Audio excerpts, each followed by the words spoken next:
Oh, Jesus, this is going to be brutal. Prepare for a slam fest. It's time to figure out who I am and what I want.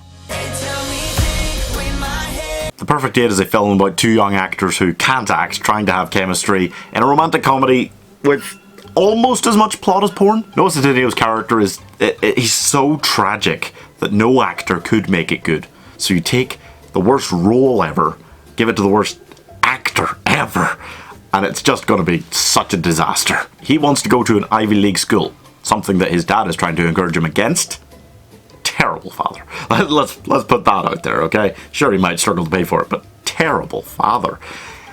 Moving away from that, his reasoning for wanting to go to an Ivy League school is, and he explains it like this in the film, but the local college or whatever that his dad wants him to go to is like the ugly fat girl down the street with a nice personality. But the Ivy League school is like the sophisticated hot girl. And he says, you don't want to date the ugly fat girl down the street, do you? Of course not.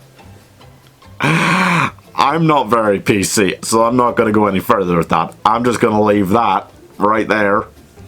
You think of that what you will. So that's a great start, but besides that, the girl character, you know, the grungy, cool one that is so difficult to deal with as a person that her parents actually hired a date.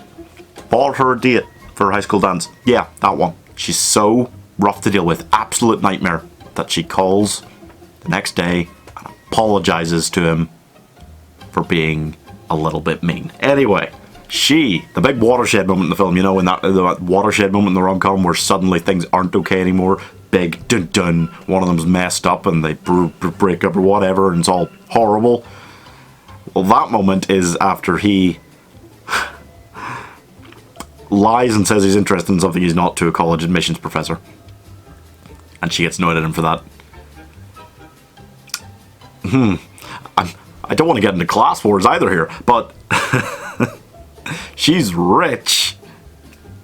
And he's annoyed that he's, you know, playing up his personality a bit and playing up things that he doesn't like so much to get into a really good school.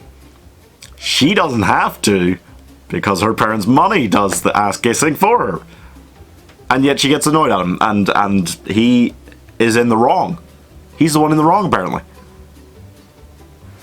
He's in the wrong about a bunch of things during the film, but not that. So essentially, fuck both of these characters. Did I forget to start the review? Okay, here's my 1-minute review for The Perfect Date. So the rest of the film is about this guy setting up an app to make money for college, where he will go on dates with girls and be whatever and whoever they want him to be, and they will pay him. Good idea for an app, huh? Also known as Craigslist.